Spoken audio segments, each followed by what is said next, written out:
supaya suatu saat nanti akan muncul orang-orang yang dipakai Tuhan, yang muncul dipakai Tuhan. Jadi waktu itu diperlihatkan seperti mutiara-mutiara, tetapi mutiara ada yang butek, nggak ada cahayanya sama sekali, tetapi ada juga mutiara yang bersinar.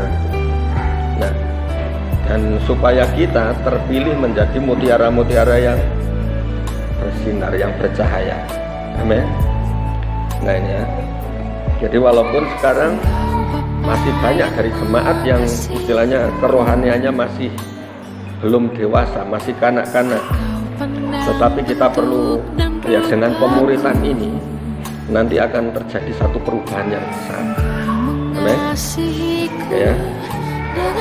Nah jadi seperti dikatakan di ayat 2 dan 3, tuaian memang banyak tetapi pekerja sedikit. Karena itu mintalah kepada Tuhan yang mempunyai tuaian supaya ia mengirimkan pekerja-pekerja untuk tuaian itu. Pergilah, sesungguhnya aku mengutus kamu seperti anak domba ke tengah-tengah serigala, seperti anak domba ke tengah serigala. Nah, jadi dalam penglihatan perbuatan Tuhan yang dikatakan banyak orang yang datang kepada Tuhan itu mencari berkatnya saja, yang sakit sudah disembuhkan, yang tadinya hidup dalam kekurangan atau pas-pasan supaya diberkati, terus minta kesehatan, kekuatan, perlindungan, cuma itu saja ya. Tetapi kalau yang diminta adalah berkat, Tuhan katakan pada saatnya serigala datang itu mereka tidak siap. Nah kalau mereka tidak siap, otomatis akan mengalami kekalahan secara rohani gitu ya. Nah makanya kita harus dilatih, dibentuk menjadi seorang murid dulu, supaya siap di dalam keadaan sesulit apapun ya. Apapun yang terjadi, kita akan tetap bisa bertahan. Amin. Karena kita bisa lihat iblis itu menyerang bisa dari mana saja, melalui siapa saja, ya kan, melalui siapa saja. Nah jadi jangan heran kalau yang dipakai untuk nyerang itu kadang-kadang justru orang-orang yang dianggap lebih tinggi imannya, ya, yaitu yang dipakai untuk menyakiti, untuk apa. Walaupun kadang-kadang ini bukan niatnya untuk menyakiti, ya, bukan niatnya, tapi terasa menyakiti ya, karena iblis itu bisa pakai siapa saja. Terus ini, jadi kita harus mempersiapkan diri sedemikian supaya ketika ada serigala datang, ya kita perlu tahu ya serigala itu seperti apa cara kerjanya. Jadi cara kerjanya itu biasanya kalau ada orang, pokoknya dia mencium bau darah, ya kan, dia suka menghisap darah, ya kan. Nah, mencium bau darah segar gitu, langsung datang. Dan kalau menyerang, dia tidak sendirian, bergerombol. Ya, bahkan ada kalau di luar negeri itu ada kerbau yang besar. Itu ketika menghadapi serigala, padahal kerbaunya besar itu sekali dorong aja terlempar, tapi karena banyak digigit sana sini, tahu-tahu kehabisan darah, ya lama-lama mati. Artinya apa? Dalam segi rohani, walaupun kita ini sebenarnya kelihatan kuat secara rohani, tetapi ketika kita sendiri memisahkan diri, itu seperti kerbau yang nantinya dikeroyok sama serigala, digigit sana sini, lama-lama darahnya habis. Yang namanya darah habis ini kan nyawa, kehidupannya, kehidupan sebagai orang percaya ini habis, gitu ya. Nah, ini jadi Tuhan katakan, pergilah, sesungguhnya aku mengutus kamu seperti anak domba ke tengah serigala. Ini yang kerbau saja bisa kalah dengan serigala. Bahkan singa itu kalau sendirian terus dikeroyok sama ratusan serigala bisa mati juga. Apalagi kita disebut anak domba. Nah, di mana kekuatan anak domba? Nggak ada kekuatan apa-apa. Kenapa kita digambarkan sebagai domba? Domba ini binatang yang penakut. Ada petir, ada hujan, udah takut, ya kan? Belum lagi lihat anjing, ketakutan langsung lari. Terus domba itu juga penglihatannya kurang tajam, ya, dia lemah, apalagi sendiri. Ya, itulah makanya sebagai anak domba, anak-anak domba, kita harus bersatu. Karena dengan kesatuan ini akan menjadi kuat. Terus yang lebih penting lagi, domba itu bisa kuat, bisa bertahan kalau dekat dengan gembalanya, mendekat ke gembala, gitu ya. Nah, ini supaya ada perlindungan, ya, seperti yang di Mazmur dikatakan bahwa Tuhan adalah gembalaku, takkan kekurangan aku. Dia membaringkan aku di padang yang berumput hijau. Ia menuntunku ke jalan yang benar. Ia menyegarkan jiwaku. Nah, kalau dia adalah gembala yang baik, dia akan menuntun ke padang rumput yang hijau. Nah, takkan kekurangan aku. Nah, kita di sini mungkin nggak sampai kekurangan beras, sampai nggak makan, mungkin enggak. Tetapi ada orang-orang yang kelihatannya semuanya tercukupi, tetapi ada satu kekurangan di dalam jiwanya, dalam rohnya yang tidak terpenuhi, sehingga ada ketidakpuasan roh, ada ketidakpuasan, ya, haus dan lapar. Makanya kalau orang sudah lapar, haus, dan tidak menemukan sesuatu yang mengisi, maka akan lemah. Ya, seperti orang yang sedang kehausan dan tidak menemukan air. Jadi seperti ini kita nggak bisa cukup menjadi jemaat biasa, nggak ada powernya, nggak ada kuasa, nggak ada kekuatan apa-apa. Tetapi untuk menjadi seperti ini harus menjadi seorang murid, ya, seorang murid. Jadi artinya kalau ada orang yang aku pengen jadi jemaat biasa saja lah, ya nyanyinya tetap sama, mulanya biasa saja sampai selama-lamanya biasa saja. Gitu ya. Seperti anaknya Pak Jokowi ini kalau ditanya gimana jadi presiden, biasa saja gitu. Nggak ada yang istimewa jadi anak presiden, ya kan? Tetapi bagi kita dipanggil, dipilih menjadi anak Tuhan itu sesuatu yang luar biasa. Amin. Nah, sekarang meningkat menjadi seorang murid. Coba kita baca di Yesaya 50 untuk mengalami seperti ini. Yesaya 50 ya, naik ke apa namanya, ke perjanjian lama ya.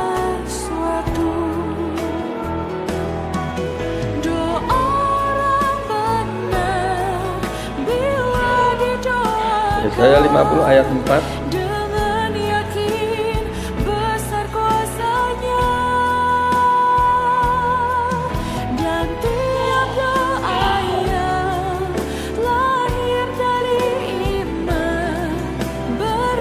Bacakan biar cepat ini soalnya katanya dimulai dari ayat 4, ketaatan hamba Tuhan.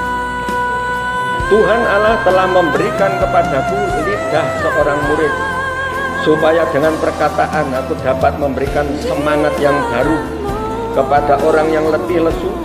Setiap pagi ia mempertajam pendengaranku untuk mendengar seperti seorang murid. Tuhan Allah telah membuka telingaku dan aku tidak memberontak, tidak berpaling ke belakang. Aku memberi punggungku kepada orang-orang yang memukul aku, dan pipiku kepada orang-orang yang mencabut janggutku. Aku tidak menyembunyikan mukaku ketika aku dinodai dan diludahi. Tetapi Tuhan Allah menolong aku, sebab itu aku tidak mendapat noda. Sebab itu aku meneguhkan hatiku seperti keteguhan gunung batu, karena aku tahu bahwa aku tidak akan mendapat malu. Dia yang menyatakan aku benar telah dekat. Siapakah yang berani berbantah dengan aku? Marilah kita tampil bersama-sama. Siapakah lawanku berperkara? Biarlah ia mendekat kepadaku. Ini sesuatu yang luar biasa dari Nabi Yesaya ya. Nah ini untuk kita pelajari ya, supaya kita dimurnikan, dikuduskan ya. Tuhan telah memberikan kepadaku apa? Lidah seorang murid. Yang pertama dilatih apanya? Lidahnya. Tuhan memberikan kepadaku lidah seorang murid. Nah, kenapa harus diberikan lidah seorang murid? Ya, karena gini. Ya, supaya dengan perkataan aku dapat memberi semangat yang baru kepada orang yang letih, lesu.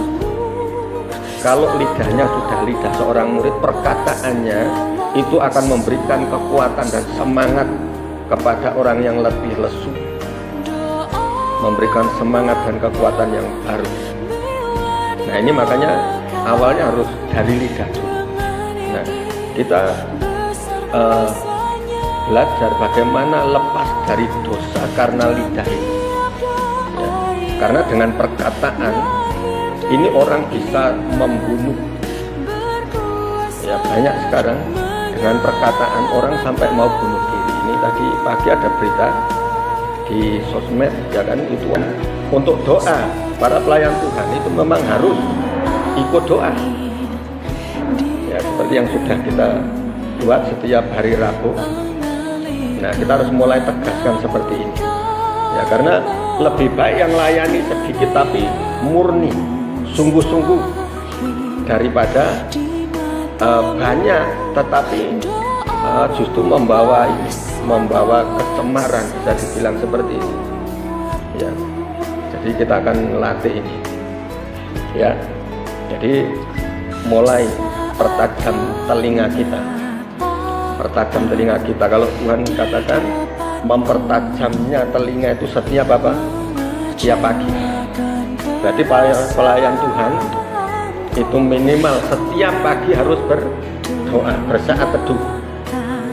Jangan cuma kalau pas kelihatan orang, tapi di rumah.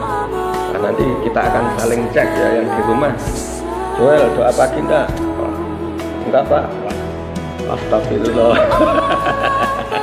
Wah, besok enggak bisa lagi nih. Mulai doa pagi, ya kan? Kayak gitu dicek. Gitu ya. Kalau enggak, ya lebih baik mengundurkan diri dari pelayanan. Amin. Karena lebih baik kalau saya di perintisan ini sampai, ya maaf saja, kalau memang belum ada yang layak, saya sendiri ngitari, WL sendiri nggak masalah. Tapi dimurnikan benar.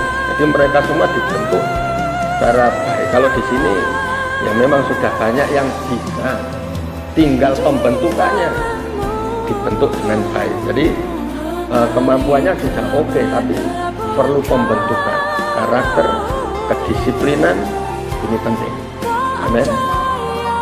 Maaf ya, ini mulai pengajaran pemuritan, jadi lebih keras di telinga, lebih menyakitkan. Tapi kalau mau, ini ada sesuatu yang dahsyat. Amin. Nah, ayat 5, Tuhan Allah telah membuka telingaku. Tuhan membuka telingaku dan apa? Dan aku tidak memberontak. Tuhan membuka telingaku dan aku tidak memberontak.